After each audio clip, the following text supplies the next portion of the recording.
जय हिंद। आज हम लोग पढ़ेंगे क्लास 11th के केमिस्ट्री का सेकेंड पार्ट, जो क्या है ऑर्गेनिक केमिस्ट्री अर्थात कार्बनिक रसायन, कुछ आधारभूत सिद्धांत एवं तकनीकें अर्थात organic chemistry, some basic principles and techniques. जो इसका क्या है एनसीईआरटी सॉल्यूशन अर्थात यहाँ पर जो है एनसीईआरटी सॉल्यूशन क्रमबद्ध हम यहाँ पर इसका क्या किए हैं नंबर वाइज इसका सॉल्यूशन लेकर आए हैं। तो इसमें सबसे पहले देता है कि निम्नलिखित यौगिकों में प्रत्येक कार्बन की संकरण अवस्था बताइए। तो देखिए जो संकरण अवस्था होता है, संकरण अवस्था वो क्या करता है, वो बॉन्ड की संख्या पर यानी कार्बन परमाणु की जो है बॉन्ड की संख्या पर निर्भर करता है कि अगर बॉन्ड की संख्या जो है कितने हैं, अर्थात इसमें जो होते हैं कितने सिग्मा बॉन्ड हैं, यानी सिग्मा कार्बन परमाणु के मध्य जो है क्या है कितने सिग्मा बॉन्ड हैं, उस पर ये क्या करता है निर्भर करता है।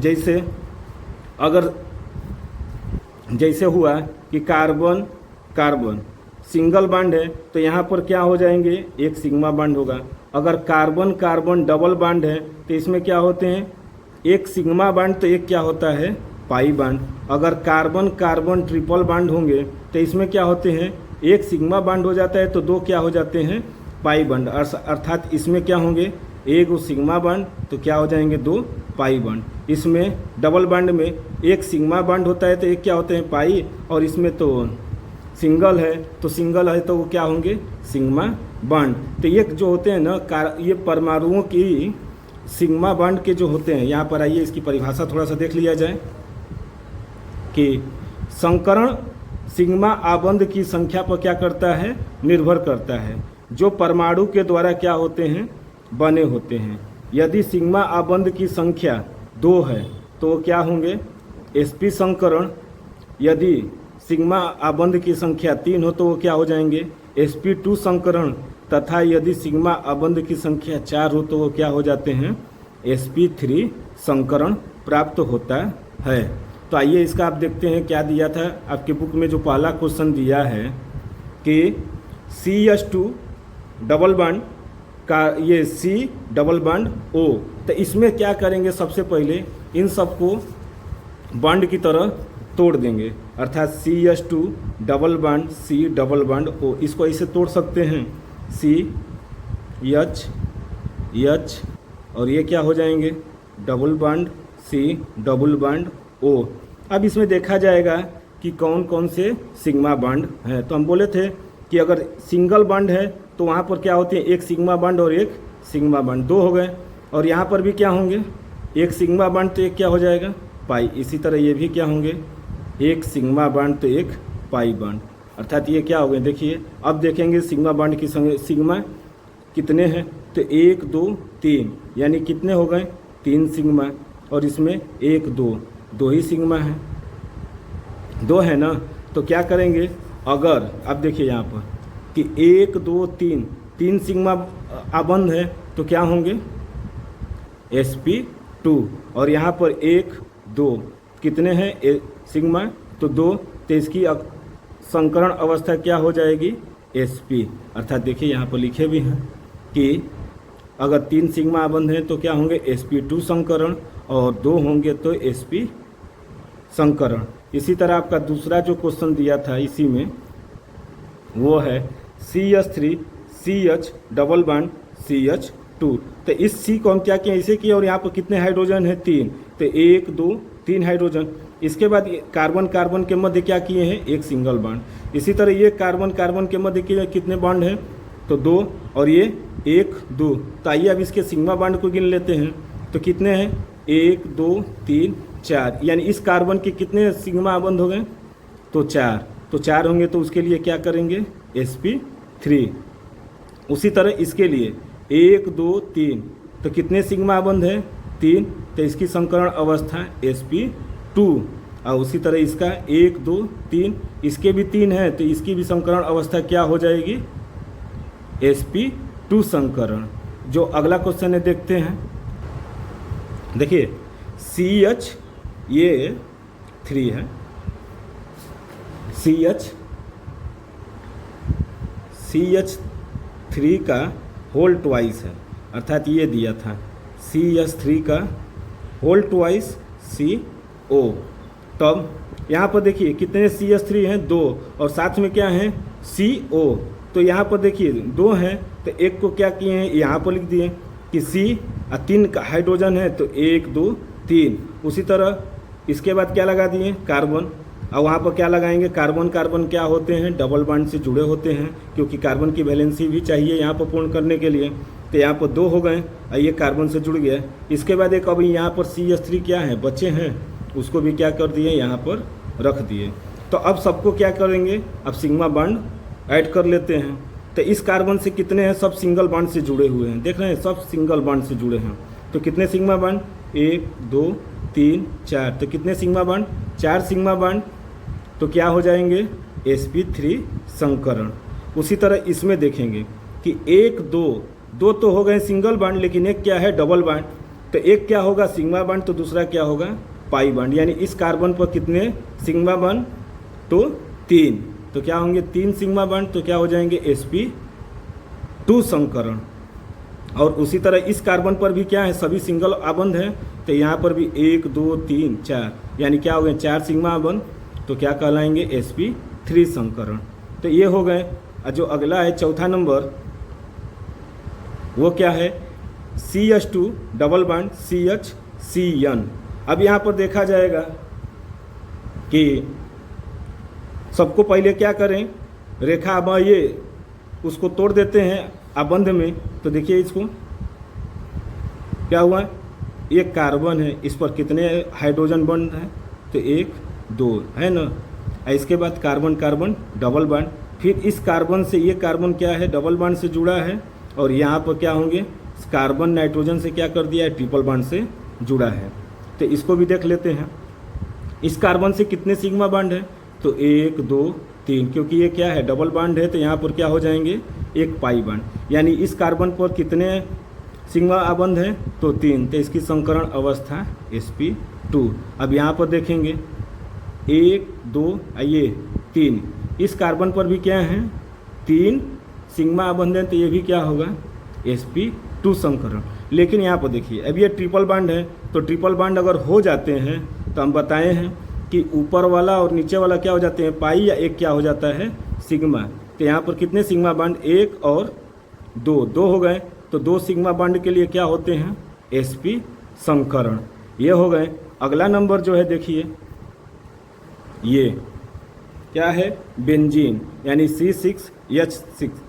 तो इसका जो संकरण अवस्था देखेंगे, तो पहले तो इसको ऐसा स्ट्रक्चर बना लेते हैं। इसका ऐसा स्ट्रक्चर बन गया। देखिए यहाँ पर सब कार्बन जुड़े हैं, 6 कार्बन है तो 6 कार्बन लगा दिए। 1 2, ये 1 2 3 4 5 6, और सबके साथ क्या है सिंगल बॉन्ड से हाइड्रोजन जुड़े हैं। 6 सिग्मा बॉन्ड तो अभी दिख गए, और 6 है क्या हो गए दिख गए। तो 6 कितने हो जाएंगे 12 सिग्मा बॉन्ड हो गया, और 2 क्या हैं, तो और 2 नहीं 3 क्या हो गए पाई बॉन्ड। तो यहाँ पर देखिए इस कार्बन के लिए कितने हैं, तो 1 2 3, यानी 3 क्या हो गए इस कार्बन के लिए। इस कार्बन के लिए भी क्या है 3 है, इस कार्बन के लिए भी क्या है 3 है, इसके लिए भी 3 है, यानी 6 कार्बन के लिए क्या है 3 सिग्मा बॉन्ड हैं। तो इसके लिए प्रत्येक कार्बन की संकरण अवस्था क्या हो जाएगी sp2, क्योंकि सभी में देखिए 1 यहाँ पर 2, तो इसके लिए 3, तो इसके लिए तो ये भी तो उसी तरह, यानी 6 कार्बन के लिए क्या है 3 sp2 संकरित हाँ, यानी 3 है, तो सबके लिए हो जाएगा। अर्थात यहाँ पर हम ऐसे दिखाकर ऐसे लिख सकते हैं कि प्रत्येक कार्बन 3 सिग्मा आबंध बनाता है, अतः प्रत्येक कार्बन की संकरण अवस्था क्या होगी sp2 होगी। देखिए पहला क्वेश्चन तो हो गया। अब दूसरा बात क्या कह रहा है कि निम्नलिखित अणुओं में सिग्मा तथा पाई आबंध दर्शाइए। तो इसी तरह अभी जैसे बेंजीन का बताए थे, तो उसी को C6 H6। तो इसको पहले तो ऐसे तोड़ देंगे और सबकी क्या करेंगे, ये सिंगल बॉन्ड से जितने जुड़े हैं सब क्या हो जाएंगे, सिग्मा आबंध हो जाएंगे। और ये क्या है, जो डबल हैं तो वहाँ पर एक सिग्मा तो एक पाई हो जाएगा। ये क्या हो गए सब सिग्मा, यानी कितने सिग्मा हैं तो 12। देख लीजिए 1 2 3 4 5 6 7 8 9 10 11 1 12, यानी कितने आबंध होंगे तो 12। 12 क्या होंगे सिग्मा, और पाई कितने हो गए तो 1 2 3, 3 क्या हो गए पाई। अर्थात ये क्या थे, यहाँ पर लिखा था कि सिग्मा तथा पाई आबंध दर्शाइए, तो यहाँ पर दर्शा। तो इसको देख लेते हैं कि कितने कार्बन हैं, 6। तो 1 2 3 4 5 6 और 12 कार्बन है, तो प्रत्येक कार्बन से क्या है 2-2 हाइड्रोजन जुड़े हैं, यानी 6 कार्बन हैं तो इनसे 2-2 क्या जुड़े हैं हाइड्रोजन परमाणु। और सब सिंगल बॉन्ड में है तो सबकी जो होंगी तो सब क्या होंगे सिग्मा आबंध से ही जुड़े होंगे। तो इसकी जो सिग्मा आबंध की जो संख्या होगी वो कितनी हो जाएगी 18। काउंटिंग कर लीजिएगा आप लोग, क्योंकि ऐसे बनेंगे इसके कि 1 2 3 4 5 6, 6 ये बन गए, 7 8 9 10 11 12 13 14 15 16 17 18, यानी सिग्मा आबंधों की संख्या कितनी हो गई 18 ये थे। अब आइए अगला नंबर देखते हैं। देखिए अगला जो है CH2Cl2, इसको क्या करेंगे कि ये कार्बन है, इसके साथ 2 हाइड्रोजन जोड़ दिए हैं और 2 क्या कर दिए हैं क्लोरीन, और सभी क्या हैं सिंगल बॉन्ड से जुड़े हैं, इसलिए इसके सिग्मा आबंधों की संख्या कितनी हो जाएंगी 4। अब ये वाला देख लेते हैं कि CH2 double bond C double bond CH2। तो यहाँ पर देखिए इसको तोड़ देते हैं, तो C double bond C double bond C, यानी कार्बन कार्बन क्या है सब सिंगल बॉन्ड से जुड़े हैं। और पहले और तीसरे कार्बन पर कितने हाइड्रोजन हैं 2-2, तो ये जोड़ दिए। कार्बन की सभी वैलेंसी पूरी है, क्योंकि 1 2 3 4 होती है वैलेंसी, ये चारों क्या हैं भरी हैं। तो इसका क्या होगा 1 2, इसके कितने हो गए आबंधों को दिखाना था, तो 1 2 3 4 5 6, 6 कितने हैं सिग्मा आबंध है और 2 क्या हो गए पाई आबंध, ये हो गए। इसी तरह इसके लिए भी देख लिया जाए कि CH3NO2, तो ये देखिए ये तो कार्बन हो गए, इसके साथ 3 हाइड्रोजन को जोड़ दिया गया, फिर ये क्या किया नाइट्रोजन डबल बॉन्ड O, और ये तो इसमें भी देख लिया जाए सिग्मा आबंध, तो कितने 1 2 3 4 5 6, 6 क्या हो गए सिग्मा आबंध और 1 क्या है पाई आबंध है। अब देखिए अगला जो क्वेश्चन दे रहा है कि निम्नलिखित यौगिकों के आबंध रेखा सूत्र लिखिए, यानी आबंध रेखा सूत्र। तो इसका जो है पहला जो है आइसोप्रोपिल एल्कोहल।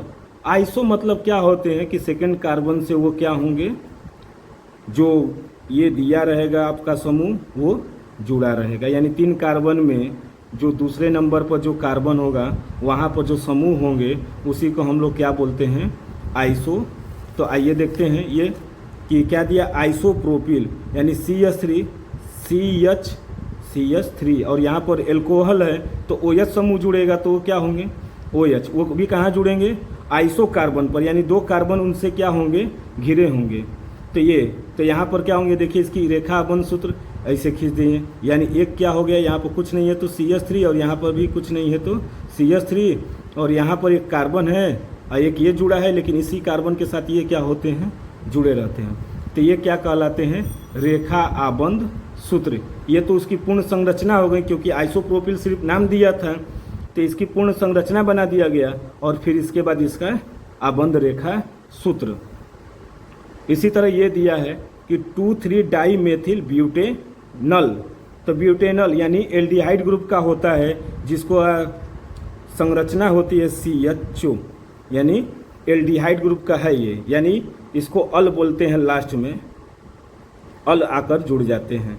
तो देखिए 2,3 डाई मेथिल, यानी दो क्या हैं, मेथिल ग्रुप जुड़े हैं। तो यहाँ से अगर काउंटिंग किया जाए तो 1 2 3 और ये 4, तो कितने कार्बन, 1 2, दूसरे पर क्या है, मेथिल जुड़ा है और तीसरे पर भी क्या है, मेथिल। तो यानी 2,3 डाई मेथिल और ये क्या है, ब्यूटेनॉल। तो उसी तरह इसकी आबंध रेखा को क्या करेंगे, पहले इसको खींच देंगे ऐसे, फिर इसके ऊपर क्या जोड़ देंगे, मेथिल, यहाँ पर मेथिल है, फिर इसको ऐसे खींचेंगे तो ये क्या हो गया ये, और फिर ये CHO की क्या हो जाती है संरचना, यहाँ पर है क्या, देखिए 1 2 तीसरे पर, यानी दूसरे पर और तीसरे पर क्या है, मेथिल, और इसका जो अल है यानी एल्डिहाइड का, तो उसकी संरचना ऐसे हो जाती है, क्योंकि ये कार्बन डबल बॉन्ड O और फिर H, तो ये क्या हो जाएंगे, ये हम लोगों का आबंध रेखा सूत्र। इसी तरह ये है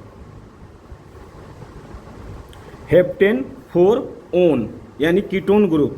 तो हेप्टेन है तो पहले तो 7 कार्बन जोड़ेंगे, तो कितने, 1 इधर से गिनेंगे, 1 2 3 4 5 6 7, इधर से भी गिना जाए तो 1 2 3 4, यानी चौथे पर क्या जुड़ा है, कीटोन ग्रुप यानी ओन ग्रुप, यानी इधर से भी काउंटिंग कर सकते हैं और इधर से भी कर सकते हैं। ये क्या है, चौथे नंबर पर ही क्या होने चाहिए, कीटोन होने चाहिए। तो इसकी रेखा जो आबंध सूत्र होगी वो क्या होगी, चौथे पर क्या जोड़ देंगे, O, और इसके बाद ये रेखा खींच देंगे।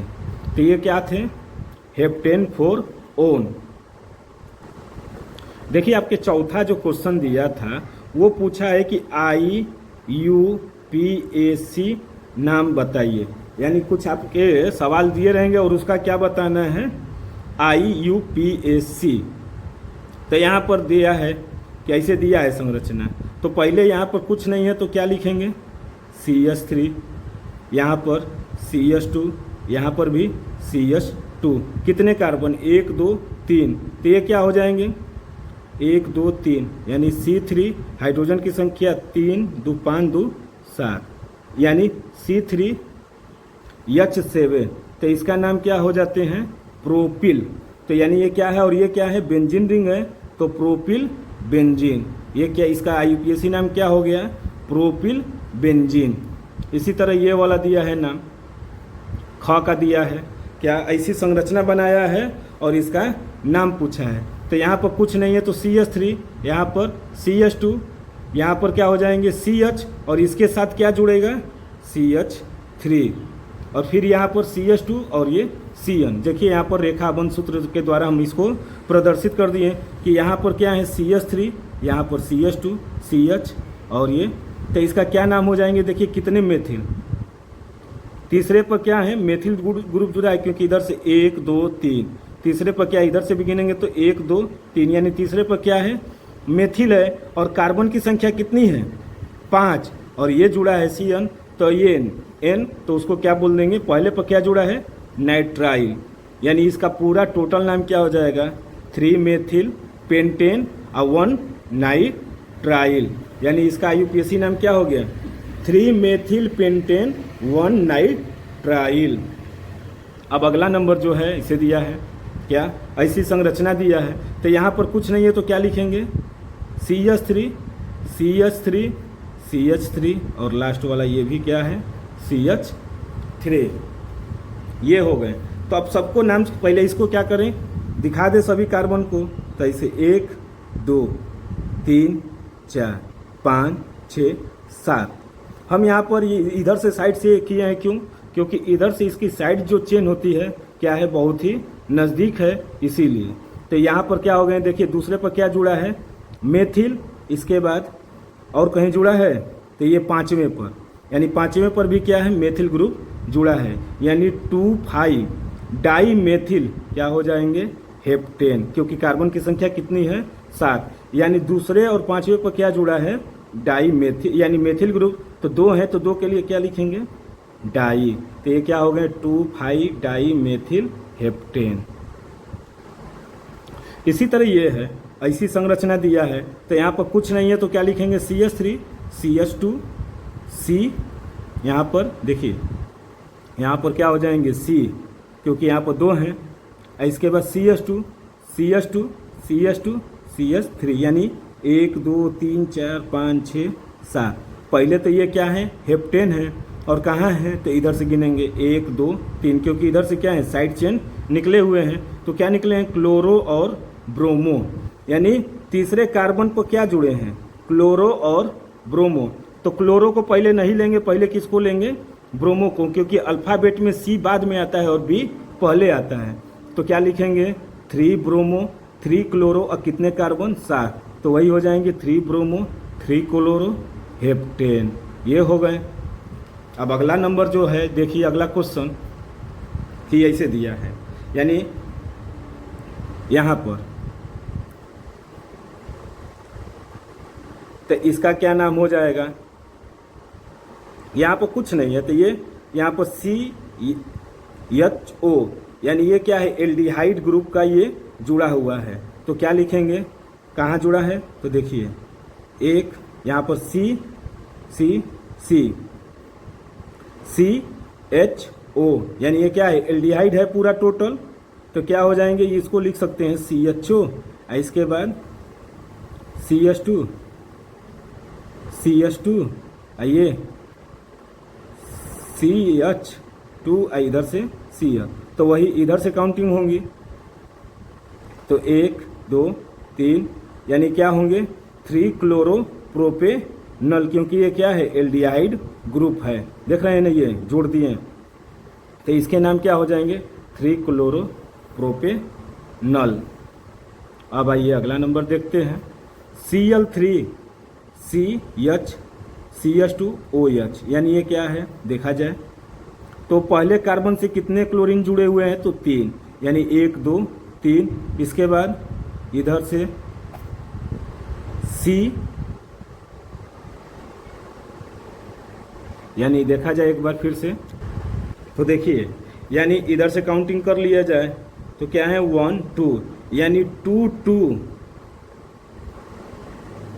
2 2, यानी यहाँ पर ये 2 है, सॉरी इसको देख लिया जाए, 2 है क्लोरीन, तो 1 2 2 हो गए। और दूसरे पर क्या जुड़े हैं, दोनों जुड़े हैं, तो क्या लिखेंगे, 2 2 डाई क्लोरो, और ये क्या है, कितने कार्बन है, 1 2, तो नाम हो जाएगा एथेनॉल, क्योंकि ये क्या है, एल्कोहल ग्रुप जुड़ा है, तो क्या हो जाते हैं, ऑल, यानी एथेन प्लस ऑल, तो क्या हो जाएंगे, एथेनॉल।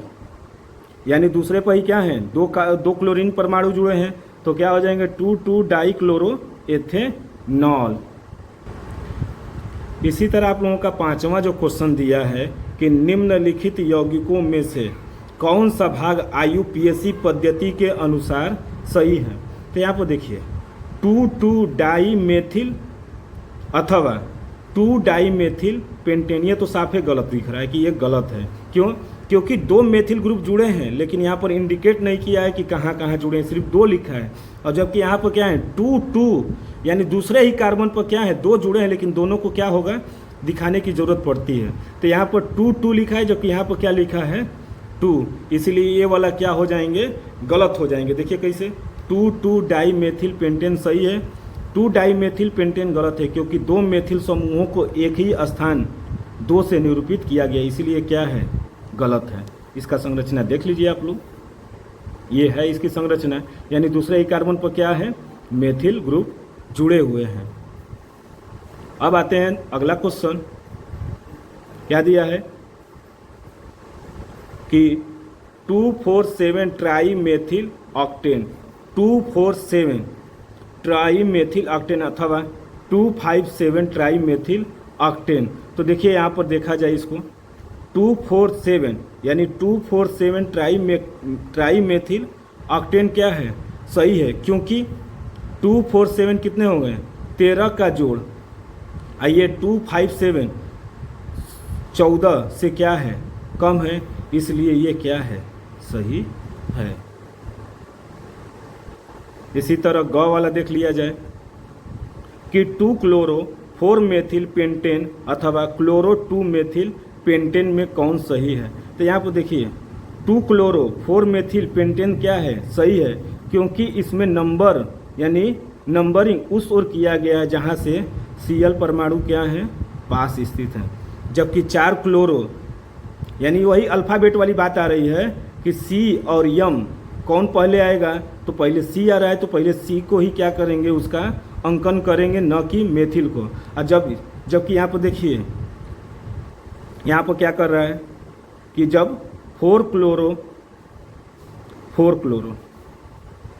2 मेथिल पेंटेन में अंक उस ओर से किया गया है जिस ओर कार्बन परमाणु क्या है, क्लोरीन परमाणु क्या है, दूर स्थित हैं।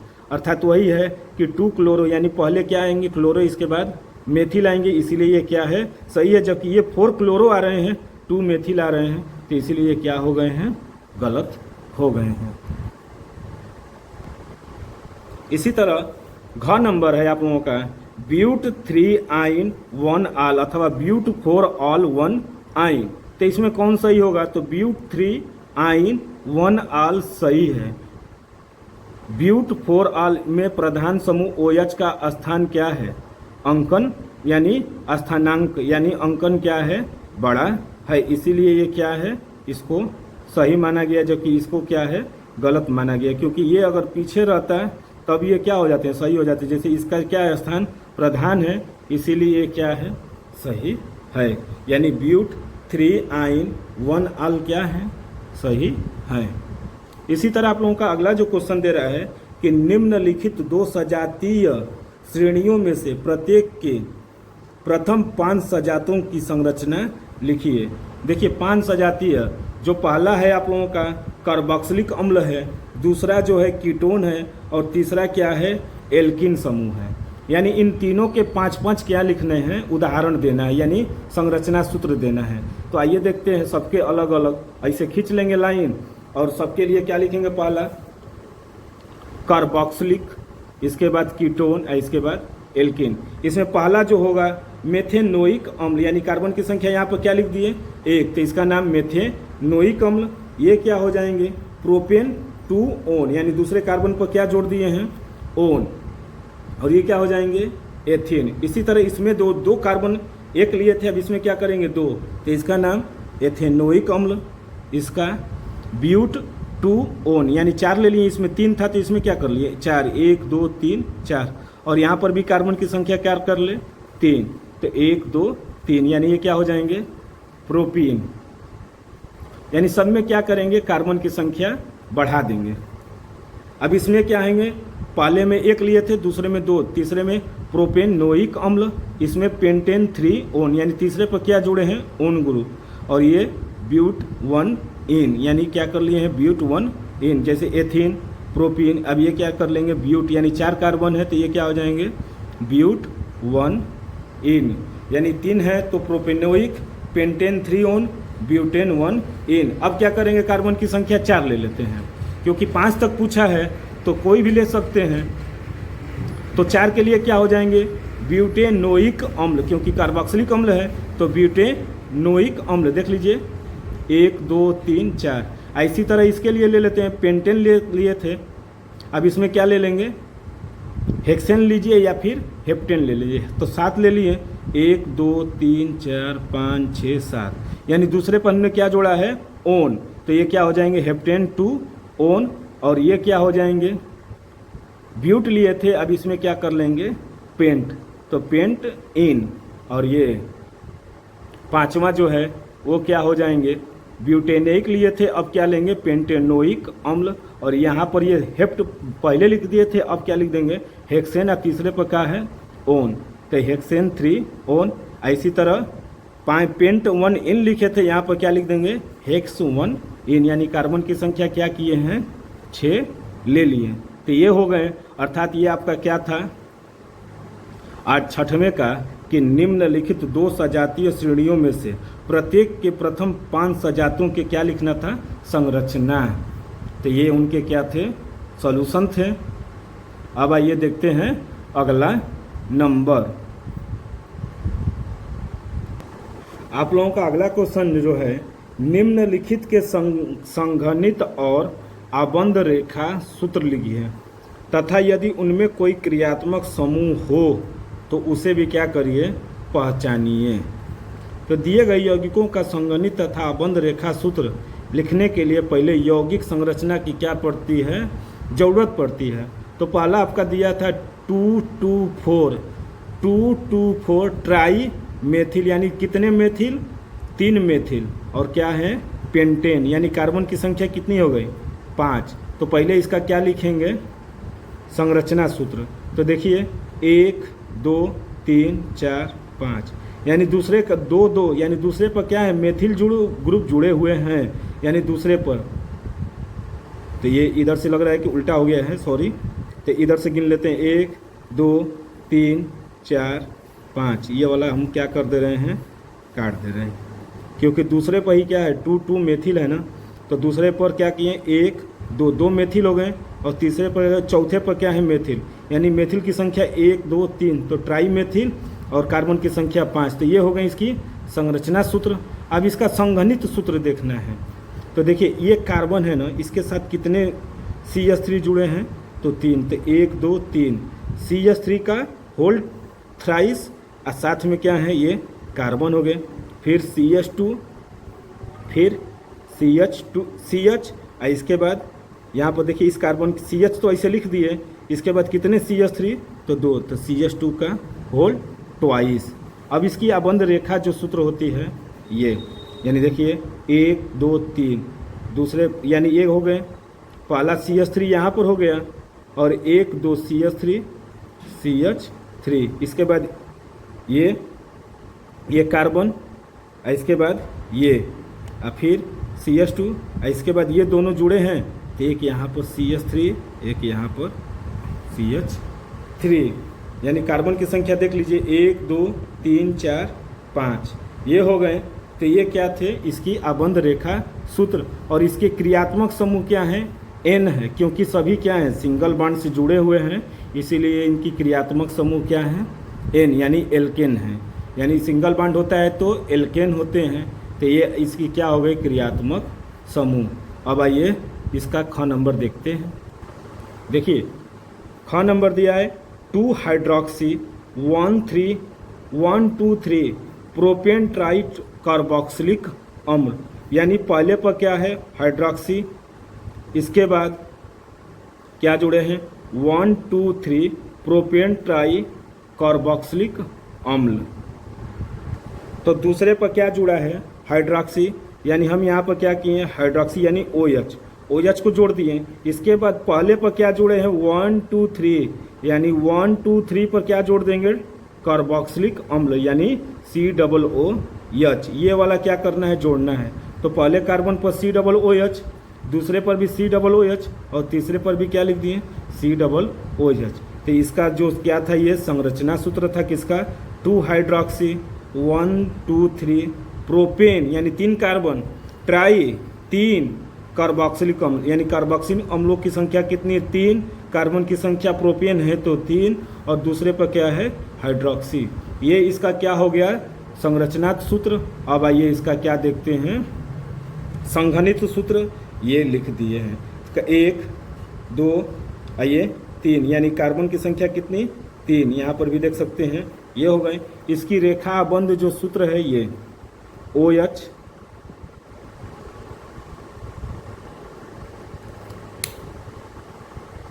देखिए इसका जैसे यहाँ पर C डबल बॉन्ड COOH ये जुड़ गएंगे, इसके साथ COOH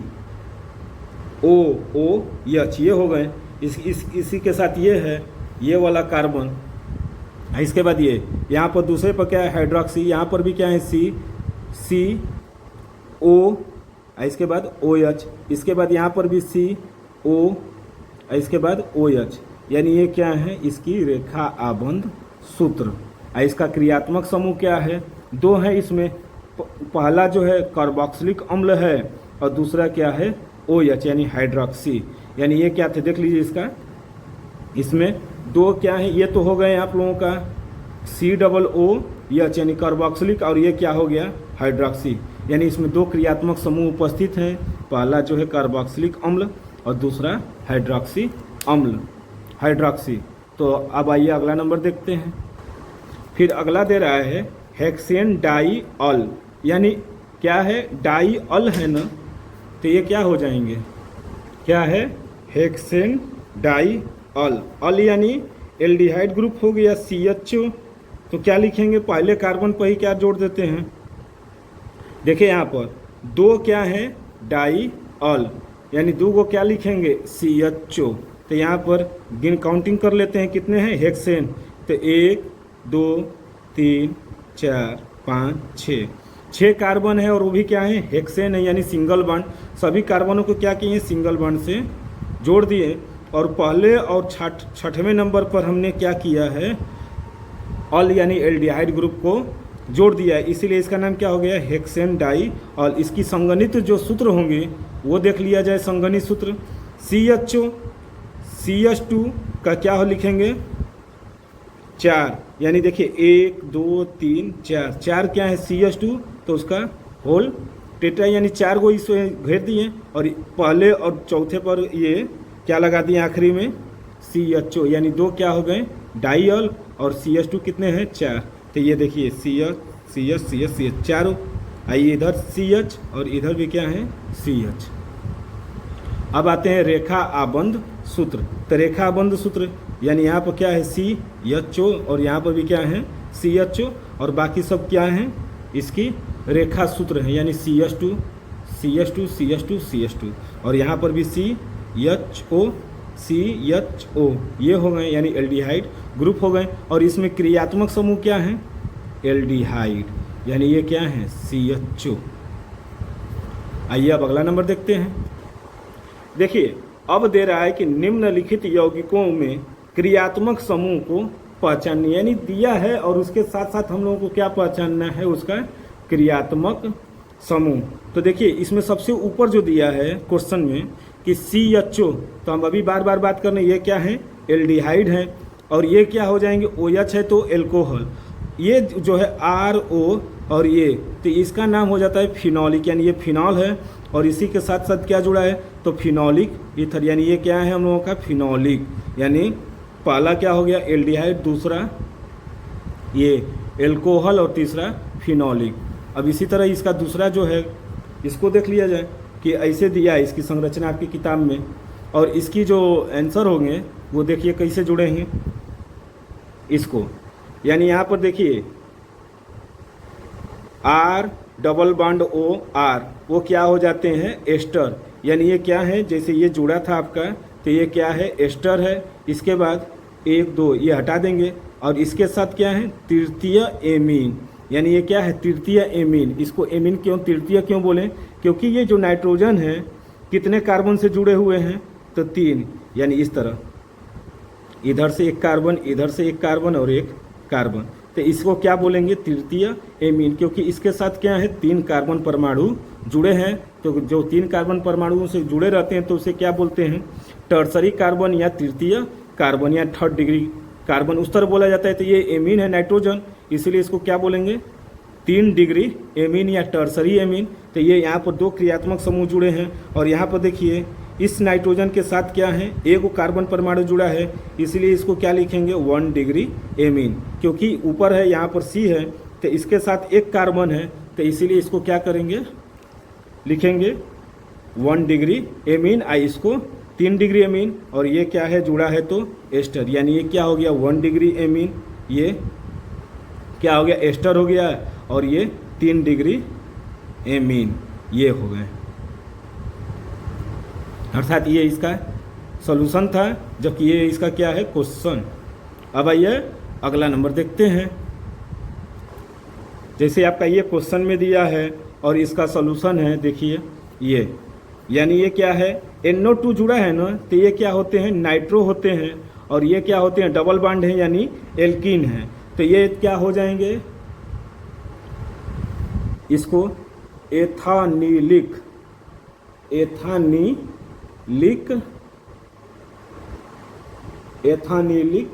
द्विआबंध,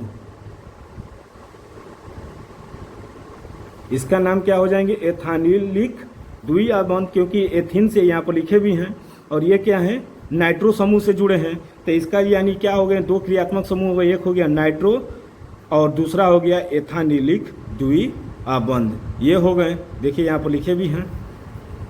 अब अगला नंबर जो है क्वेश्चन का वो है कि निम्नलिखित में से कौन अस्थाई है और क्यों, ये बताना है। तो आइए देखते हैं इसका सॉल्यूशन। देखिए कार्बन आयन का अस्थायित्व तो इलेक्ट्रॉन आकर्षी की उपस्थिति में क्या हो जाते हैं, बढ़ जाते हैं। यानी कार्बन आयन का अस्थायित्व जो होता है इलेक्ट्रॉन को आकर्षित करने में उसकी उपस्थिति क्या हो जाती है, बढ़ जाती है, परंतु इलेक्ट्रॉन प्रतिकर्षी की उपस्थिति में क्या हो जाते हैं, कम हो जाते हैं। यानी जो इलेक्ट्रॉन को ज़्यादा आकर्षित करेगा वहाँ पर उसका अस्थायित्व क्या हो जाएंगे, बढ़ जाएंगे। यानी कार्बन की उपस्थिति क्या हो जाएगी, बढ़ जाएगी। अगर वही प्रतिकर्षी रहेगी तो वो क्या हो जाएंगी, उपस्थिति कम हो जाएगी। तो यहाँ पर देखिए यह O2N CH2O- अधिक अस्थायी है, क्योंकि NO2 समूह इलेक्ट्रॉन को अपनी ओर क्या करता है, आकर्षित करने की प्रवृत्ति रखता है। NO2 इलेक्ट्रॉन को आकर्षित करने का क्या है, करने की प्रवृत्ति रखता है, जबकि प्रथम प्रभाव प्रदर्शित करता है। जिसके कारण ऑक्सीजन जो है O- पर इलेक्ट्रॉन घनत्व तो क्या हो जाते हैं, बढ़ जाते हैं। इसी कारण इसकी क्रियाशीलता क्या हो जाती है, बढ़ जाती है, और अस्थायित्व तो क्या हो जाते हैं, घट जाते हैं। ये इसका क्या था, सॉल्यूशन था। यहाँ पर देख लीजिए, उसका हम बता दिए कि इसकी क्या होंगे, NO2 समूह के इंडक्टिव प्रभाव के कारण ये क्या है, अधिक अस्थायी है, और जबकि ये क्या है, इसमें पॉजिटिव इंडक्टिव प्रभाव के कारण कम क्या है, ये कम अस्थायी हैं। अर्थात ये क्या होंगे, कम अस्थायी होंगे, जबकि ये क्या होंगे, अधिक अस्थायी होंगे। इसी तरह आपका क्वेश्चन आया है कि 8.10 यानी 10वां क्वेश्चन कि निकाय में आबंधित होने पर एल्किल समूह इलेक्ट्रॉन दाता की तरफ व्यवहार प्रदर्शित क्यों करता है। तो इसको आप लोग क्या करिएगा, अपने नोट्स में पढ़ लीजिएगा। तो अगला क्वेश्चन जो है, यानी ये लिखने वाला है तो हम इसको नहीं बता रहे हैं। अब जो है 11वां, निम्नलिखित यौगिकों की अनुनाद संरचना लिखिए तथा इलेक्ट्रॉन की विस्थापन मुड़े तारों की सहायता से दर्शाइए। तो देखिए, अनुनाद संरचनाएं केवल इलेक्ट्रॉन की व्यवस्था में भिन्न होती हैं, लेकिन परमाणुओं की स्थिति में भिन्न नहीं होती हैं। यानी इलेक्ट्रॉन की व्यवस्था क्या हो सकती है, इलेक्ट्रॉन इधर उधर जा सकते हैं, लेकिन उनके परमाणु ज्यों का त्यों रहेंगे, वो नहीं बदलेंगे। तो जिसमें आपका पहला दिया था फिनाल C6H5OH, तो पहले इसकी क्या लिखेंगे, संरचना बना दिए, तो ये इसकी क्या हो गई, संरचना। अब यहाँ से क्या करेंगे, अपना 2 इलेक्ट्रॉन यहाँ पर इस बॉन्ड को देगा, तो यहाँ पर क्या हो जाएंगे, ये डबल बॉन्ड, और ये बॉन्ड क्या करेगा, ब्रेक करेगा। अब ब्रेक कर कहाँ आ जाएगा, इधर, यानी ये वाला आ गया इधर, यानी ये ब्रेक कर अपने आप को क्या बना लिया, धन आयन। अब क्या किया जाएगा, इस देखिए यहाँ पर क्या है कि ये वाला जो बॉन्ड है ना, तोड़ ये अपना इलेक्ट्रॉन इस बॉन्ड को दे दिया, तो यहाँ पर क्या हो जाएंगे, डबल बॉन्ड, और ये वाला क्या करेगा, टूट कर अपने आप को क्या बना लेगा, धन आयन, ये बना लिया। अब देखिए दूसरी संरचना, अब ये वाला क्या करेगा, ये वाला जो धनायन था इसको दे देगा अपना, तो यहाँ पर क्या हो जाएंगे, डबल बॉन्ड, और ये वाला टूटेगा, और टूट कर यहाँ पर क्या हो जाएंगे, धनायन बना लेंगे, यानी यहाँ पर 2 इलेक्ट्रॉन रह जाएंगे, और ये वाला क्या करेगा, यहाँ पर जाएगा, देखिए ये चला गया। अब यहाँ पर क्या होगा, इसकी संरचना ये हो गई, और यहाँ पर अब क्या किया गया है, देखिए ये वाला टूटा है तो यहाँ पर आएगा, और ये वाले जो है जस का तस, तो अब देखिए ये वाला क्या करेंगे, बदलेगा, ये इसको देगा, तो ये क्या करेगा, यहाँ पर डबल बॉन्ड, और ये वाला इसको, तो ये भी क्या हो गया, डबल बॉन्ड, और ये जस का तस, और फिर से यही संरचना क्या हो गई, उपस्थिति, यानी पहला और आखिरी क्या हो गए, आ गए। अर्थात देखिए ये वाला टूटा है तो इसको दिया है, ये वाला यहाँ पर क्या कर लिया, अपने आप को बनाकर डबल धनायन, यानी धनायन बना लिया। अब ये क्या करेगा, इसको देगा, तो ये वाला बॉन्ड बनेगा, और ये वाला टूटेगा, क्योंकि ये टूटा है तो यहाँ पर बना था, तो ये अब इसको दे देगा। अब ये वाला क्या करेगा, टूटा है तो ये अब क्या करेगा, आखिरी में इसको दे देगा, तो ये क्या हो जाएंगे, डबल बॉन्ड, ये भी डबल बॉन्ड। देखिए पहला और आखिरी क्या हो गए, फिर से सेम हो गए। तो यही इसकी क्या है, अनुनादी संरचना है। इसी तरह इसको देख लिया जाए, नाइट्रोबेंजीन इसका नाम है। तो इसको पहले संरचना सूत्र में तोड़े हैं, तो नाइट्रोबेंजीन हो गया। इसको देखिए अब क्या करेंगे, ये वाला क्या करेगा, इसको तोड़ेगा, इसको देगा, तो ये क्या हो जाएंगे, डबल बॉन्ड। और जो ही ये क्या करेगा, टूट कर ये क्या हो जाएंगे, ऋण आयन। यानी देखिए ये टूटा है तो ये क्या हो गया, ऋण आयन, और ये इसको दे दिया तो क्या हो जाएंगे, डबल बॉन्ड। और नाइट्रोजन क्या हो जाएगा, धन आयन। ये हो गया। अब इसके बाद इसकी संरचना देखा जाए, इसके बाद वाला, तो यहाँ पर ये टूटा है तो ये क्या हो गया, धन आयन। तो अब ये क्या करेगा, बॉन्ड तोड़ेगा, यहाँ पर टूट गया तो ये ऐसे बन गए और ये अभी ऋण आयन है। फिर क्या करेगा, ये वाला बॉन्ड फिर से तोड़कर यहाँ पर आएगा तो ये टूटेगा तो यहाँ पर ये क्या होंगे, बॉन्ड बनेंगे, ये बन गए। और ये जो है, जो ही ये टूटेगा ये अपना इलेक्ट्रॉन इसको देकर इसको भी क्या कर देगा, बैलेंसिंग पूरी कर देगा। अर्थात देखिए इसका भी पहला और आखिरी वाला क्या है, सेम हो गए। देखिए इसी तरह ये दिया है कि CH3 CH double bond CH CHO, तो इसको पहले क्या किए, बॉन्ड में तोड़ दिए, सब तोड़ दिए ये। अब क्या करेगा, ये वाला बॉन्ड टूटेगा, ये वाला टूट कर कहाँ जाएगा, इसके पास, तो इसकी संरचना ये हो गई। तो देखिए ये हो गया। अब इसकी जो संरचना आएगी तो फिर से वही क्या मिल जाएंगी, ये वाले, यानी फिर से देखिए यही वाला संरचना क्या हो गए, यहाँ पर फिर से मिल गए। तो ये जो धन आयन है, ये ऋण आयन, ये क्या कर देंगे, उदासीन। यानी अब देखिए अगला जो है अंग, ये क्या है, C6H5 CH2, ये क्या है, धन आयन, यानी ये क्या है, बेंजिल कार्बोधनायन, इसका जो नाम है बेंजिल कार्बोधनायन। ये यानी इसका भी क्या किया जाएगा, संरचना बनाया जाए, अनुनादी संरचना। तो पहले इसका क्या करेंगे, संरचना सूत्र लिखेंगे, तो ये बन गए। अब ये क्या करेगा, देखिए ये अपना बॉन्ड क्या किया, ब्रेक किया, तो इसको क्या कर दिया, दे दिया, और ये अपने आप को क्या बना लिया, धनायन बना लिया यहाँ पर। अब ये क्या करेगा, ये वाला डबल बॉन्ड फिर ये टूटेगा तो इसको देगा, ये वाला यहाँ पर चला जाएगा, तो ये धनायन उठकर कहाँ चले आएंगे, इसके पास। अब ये क्या करेगा, ये वाला बॉन्ड टूटेगा तो यहाँ पर, ये टूटा यहाँ पर, तो उसकी संरचना क्या हो गई, ऐसी हो गई, और ये धनायन उठकर कहाँ चला गया, यहाँ पर। अब ये जो बना था डबल बॉन्ड यहाँ से, अब उसको क्या किया, ये ब्रेक कर कर किसको दे दिया, इसको, तो ये दे दिया, और ये धनायन उठकर कहाँ चला जाएगा, यहाँ पर। यानी ये क्या थे, बेंजिल कार्बोधनायन के अनुनादी संरचना। इसके बाद आता है ये 6 नंबर, यानी CH3 CH double bond CH CH2, यहाँ पर क्या है, धनायन।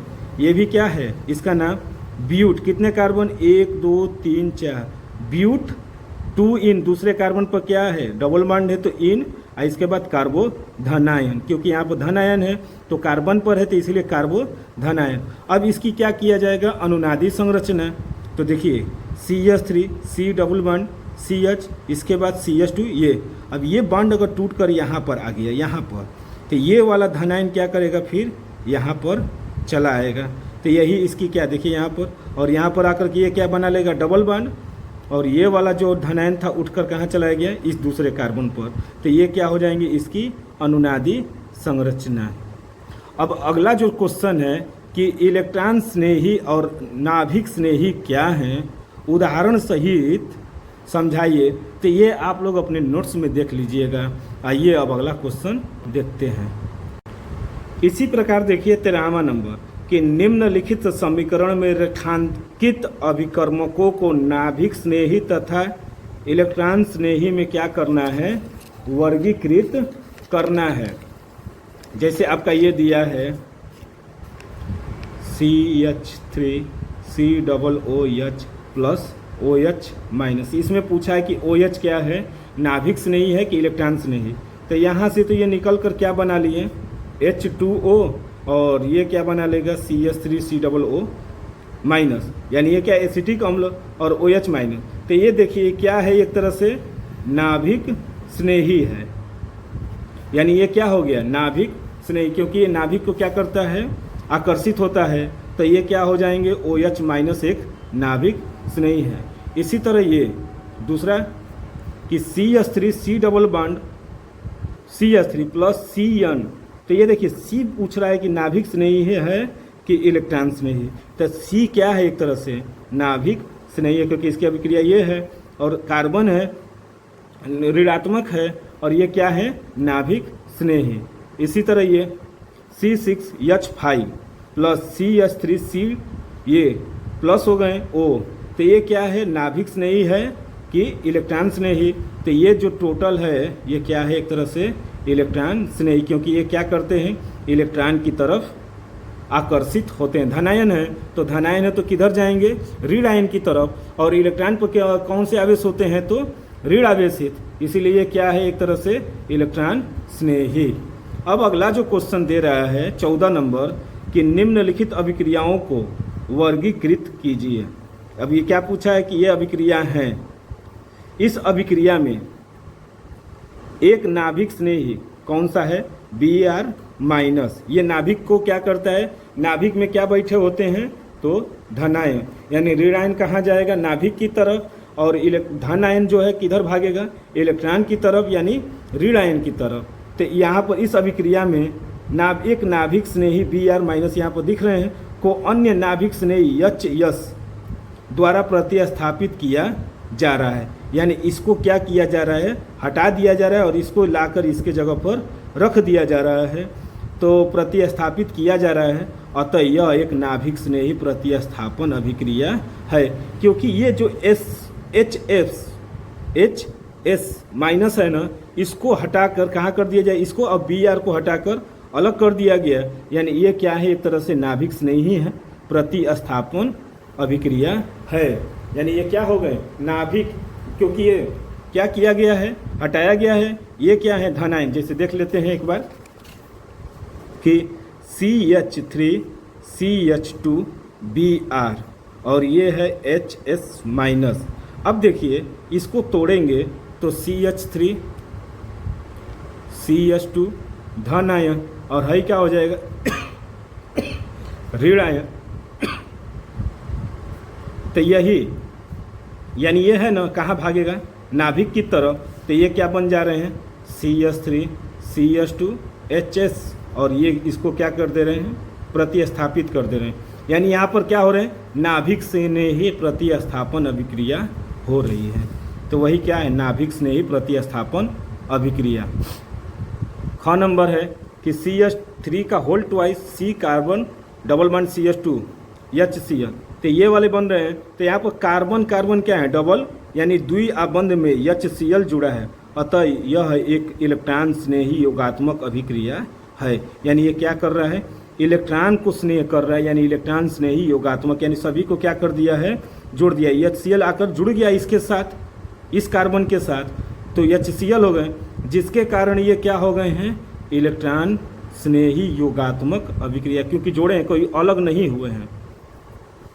ग नंबर है कि CH3 CH2Br आइए OH माइनस, तो ये क्या कर रहे हैं, ये तो एथिन बना रहा है और साथ में H2O, और Br को क्या कर दे रहा है, हटा दे रहा है।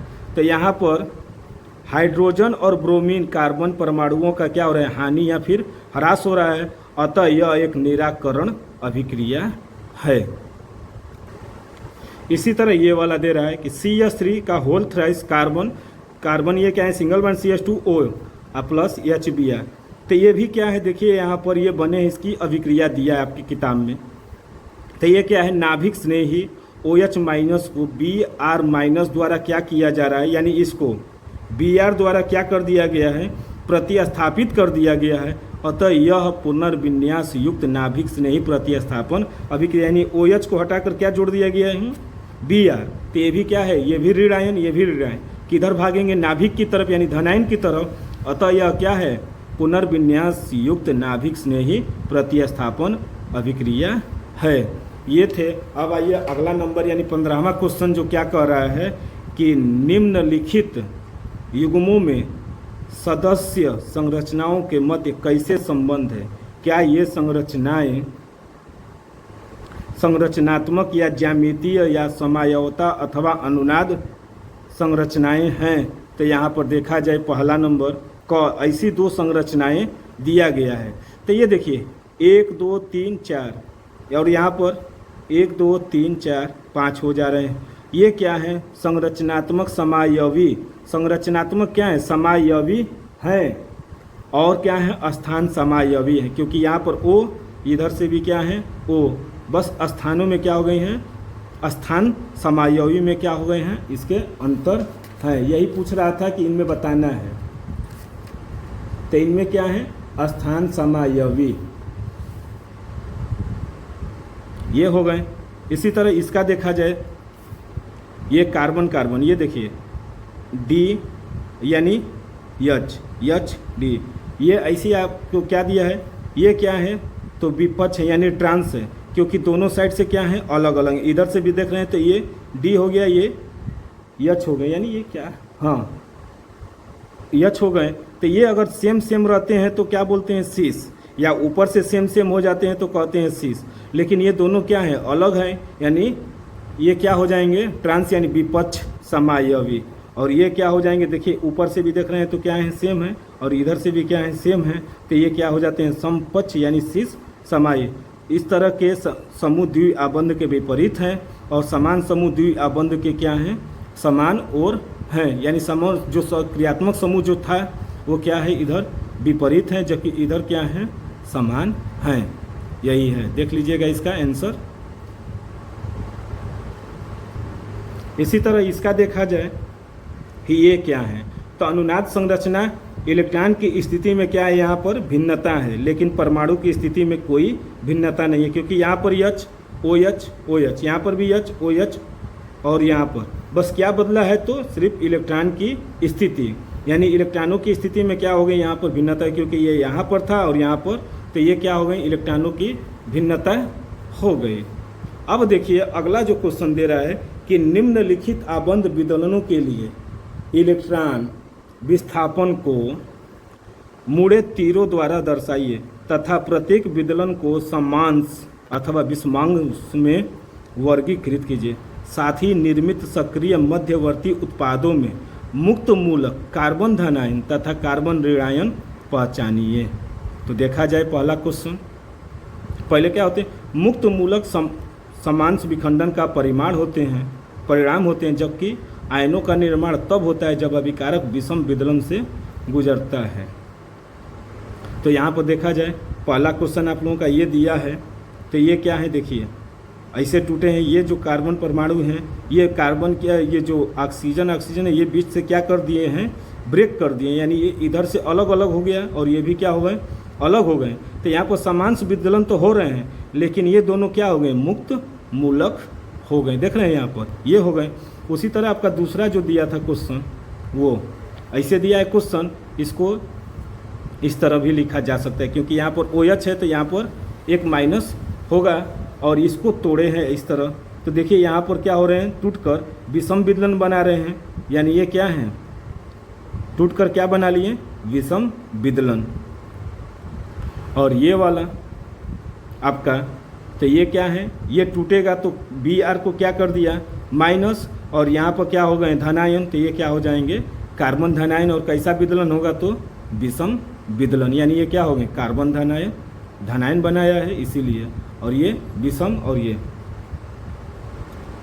और ये वाला जो है आपका क्वेश्चन में, तो ये वाला सीधे ब्रेक कर कर कहाँ चला जा रहा है इसके पास, तो यहाँ पर आकर ये जो ई है इसको यहाँ पर जोड़ दिए, तो ये क्या है विषम विदलन, और यहाँ पर ये क्या बना ले रहे हैं धनायन, तो ये क्या हो जाएंगे कार्बन धनायन, यानी अर्थात ये देखिए पूरी तरह से इसका, और ये क्या है विषम विदलन है, तो ये क्या हो जाएंगे कार्बन धनायन। अब आइए अगला देखिए, अब इसके बाद अर्थात हमने आपको बताया था यहाँ पर 16 के बाद हम सीधे आए हैं 32 नंबर पर, क्योंकि ये जो है न्यूमेरिकल है और हम यहाँ पर न्यूमेरिकल ही लेकर आए थे, और बाकी जो है वो सब चीज़ें क्या थी नोट्स हैं जिनको आप लोग नोट्स से पढ़ लीजिएगा। तो अब आइए 32वां नंबर देखते हैं। देखिए कहने का मतलब 17 से लेकर 31 तक ये सब क्या है एक तरह से नोट्स हैं, इनको आप लोग क्या करिएगा अपने नोट्स के द्वारा पढ़ लीजिएगा। हम यहाँ पर सिर्फ आप लोगों को लेकर आए हैं NCERT सॉल्यूशन, यानी जितने भी न्यूमेरिकल होंगे सबको क्या करेंगे यहाँ पर, यानी जो भी क्वेश्चन होंगे उनको हम यहाँ पर बता रहे हैं। तो अब आइए 32वां क्वेश्चन देखते हैं। 32वां कह रहा है कि एक कार्बनिक यौगिक में, देखिए एक कार्बनिक यौगिक में कार्बन की मात्रा कितना दिया है 69%, हाइड्रोजन है 4.8, यानी हाइड्रोजन कितने हो गए 4.8, तथा शेष क्या हो गए ऑक्सीजन। यानी और जो बचे हैं वो सब क्या हो जाएंगे, ऑक्सीजन। ऑक्सीजन यानी 100 माइनस 69 प्लस 4.8। ये इस यौगिक के 0.20 ग्राम के पूर्ण दहन के फलस्वरूप उत्पन्न CO2 तथा H2O की मात्रा ज्ञात कीजिए। तो सबके अब देखा जाए तो देखिए, पहले क्या करेंगे, कार्बन की प्रतिशतता निकाल दें। तो कार्बन की प्रतिशतता यानी कार्बन के परमाणुओं की संख्या, ये द्रव्यमान कितने होते हैं 12, और CO2 का अणु भार कितना होता है 44। यानी कार्बन के कितने होते हैं 12 ग्राम होते हैं, और CO2 का जो अणु भार होता है वो कितना होता है 44। यानी 12 के बटे में 44 इंटू उत्पन्न CO2 का द्रव्यमान गुणे 100, क्योंकि प्रतिशत में दिया था, अब बटे में नमूने का द्रव्यमान यही दिया है। तो ऐसे ये निकल गए। तो यानी देखिए 12 के बटे में 44 गुणे उत्पन्न CO2 का द्रव्यमान बटे में नमूने का द्रव्यमान इंटू 100। तो ये देखिए कार्बन की प्रतिशतता कितना दिया है 69, ये 12, क्योंकि कार्बन के जो होते हैं परमाणु भार 12, तो क्या हो जाएंगे, ये तो लिख दिए। आज नमूने का यहाँ पर दिया था 0.2 ग्राम ये, और क्या पूछा था कि फलस्वरूप उत्पन्न CO2, तो उत्पन्न CO2 का द्रव्यमान इंटू 100। तो ये क्या करेंगे, अब इसको इस साइड ले जाएंगे, तो ये तीनों क्या हो जाएंगे ऊपर, क्योंकि 12 44 69 इंटू 0.2 यहाँ पर रख दिए, अब बटे में 12 गुणे 100। अब इनको कैलकुलेशन कीजिएगा तो आंसर आएगा 0.506 ग्राम। इसको आप लोग कैलकुलेशन कर सकते हैं, क्योंकि ये जो है हम यहाँ पर डायरेक्टली आपको बता रहे हैं, क्योंकि लिख कर, क्योंकि ज़्यादा समय लगेगा, इसीलिए हम यहाँ पर क्या किए हैं, इसको डायरेक्ट हमने इसको सॉल्व कर कर आप लोगों को दिखा दिए। इसी प्रकार पूछा था H2O की भी मात्रा पूछा है कि उत्पन्न H2O की भी मात्रा बताइए। तो इसी प्रकार हाइड्रोजन की प्रतिशत, और हाइड्रोजन का कितना होता है 2, अब बटे में क्योंकि जल है ना, तो इसका कितना होगा हाइड्रोजन 2, और ऑक्सीजन जल का हो गया H2O, तो यहाँ पर 2 के बटे में 18 इंटू उत्पन्न H2O का द्रव्यमान तथा लिए गए यौगिक का द्रव्यमान गुणे ये क्या हो जाएंगे 100। तब इसका जो सॉल्यूशन होगा इसका, तो वो होगा हाइड्रोजन कितना दिया था 4.8, इसके बाद 2 बटे में 18 इंटू उत्पन्न CO2 का द्रव्यमान बटे में 0.2 ग्राम इंटू 100। अब ये पूछा था उत्पन्न CO2 का द्रव्यमान, तो उत्पन्न CO2 का द्रव्यमान ये और ये क्या हो जाएंगे मल्टीप्लाई, अब बटे में क्या बच जाएंगे 100 इंटू 2, तो ये और ये तो दोनों कट जाएंगे, ये और ये तो 10 हो गए। अब ये क्या करेगा, अब इन दोनों का गुणा करिएगा, आप फिर 1000 से भाग दे देंगे, तो इतना आप लोगों का क्या आ जाएगा आंसर आ जाएगा। इसी तरह 32 के बाद अब आते हैं 34 नंबर, ये भी न्यूमेरिकल ही है।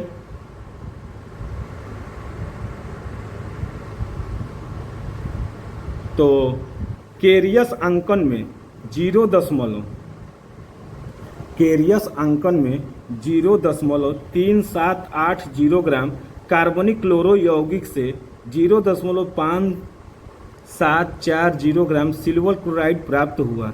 यौगिक में क्लोरीन की क्या बतानी है, प्रतिशतता बतानी है।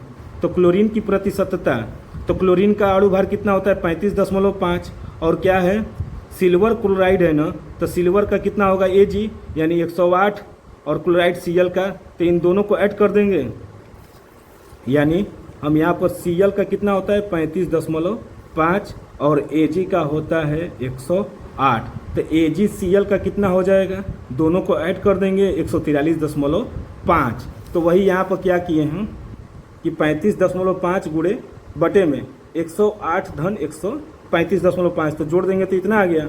उत्पन्न AgCl का द्रव्यमान बटे में यौगिक का द्रव्यमान इंटू 100। तो ये देखिए इसका दिया था, उत्पन्न दिया है कि इतना, क्रियस अंकन में इतना दिया है, में से क्लोरो यौगिक से इतना प्राप्त हुआ, यानी इसका द्रव्यमान दे दिया है और इसका भी दिया है और इसकी प्रतिशतता पूछा है। तो सब दिया था, सिर्फ इसकी प्रतिशतता, तो ये जोड़ दिए, इसका मान दिया ही था, इसका मान अब बटे में इतना।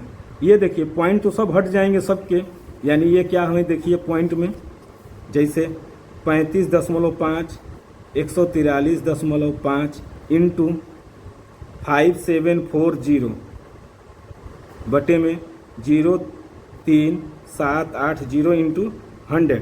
पॉइंट सबके सेम है तो सब पॉइंट्स क्या हो जाएंगे, हट जाएंगे, यानी 35.5 के बटे में 143, तो ये हटा देंगे पॉइंट को, 355 के बटे में 1435, ये क्या हो जाएंगे 5740 3780 आई इंटू 100।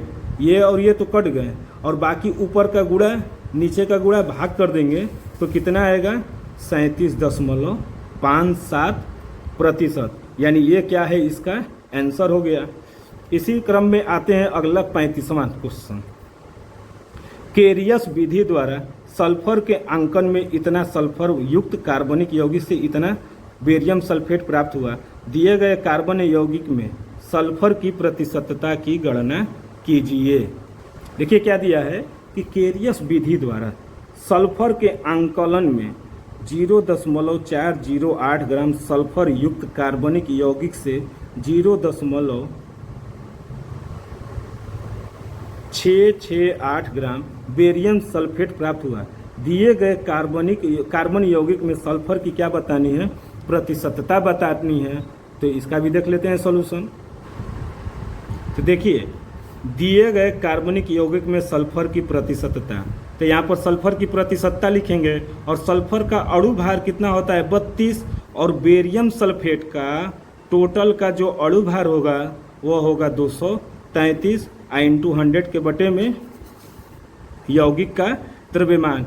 तो ये तो हो गए, इसका द्रव्यमान दिया ही था, ये दिया ही है, और ये भी दिया है। इन सबको क्या करेंगे, देखिए यहाँ पर 32 के बटे में 233, ये पॉइंट क्या हो गए 1 2 3 1 2 3 हट गए, तो 668 के बटे में 468 इंटू 100। इसका जब सॉल्यूशन करेंगे यानी सॉल्व करेंगे तो सल्फर की जो प्रतिशतता आएगी वो इतना आएगा, यानी ये हम लोगों का क्या हो जाएगा, इतने प्रतिशत सल्फर क्या हो गए प्राप्त हुए। अर्थात ये क्या थे, क्लास 11th के सेकेंड पार्ट का ऑर्गेनिक केमिस्ट्री का सॉल्यूशन वो भी किसका, NCERT। कुछ क्वेश्चनों को हम यहाँ पर नहीं बताए हैं क्योंकि वो क्या हैं, वो आपके नोट्स थे, जो हम उसको आप लोग अपने नोट्स के द्वारा पढ़ सकते हैं। लेकिन जितने भी इम्पोर्टेंट क्वेश्चन थे हम यहाँ पर क्या किए, आप लोगों को बता दिए। तो अगले जो चैप्टर को लेकर आएंगे NCERT सॉल्यूशन, तब तक के लिए धन्यवाद।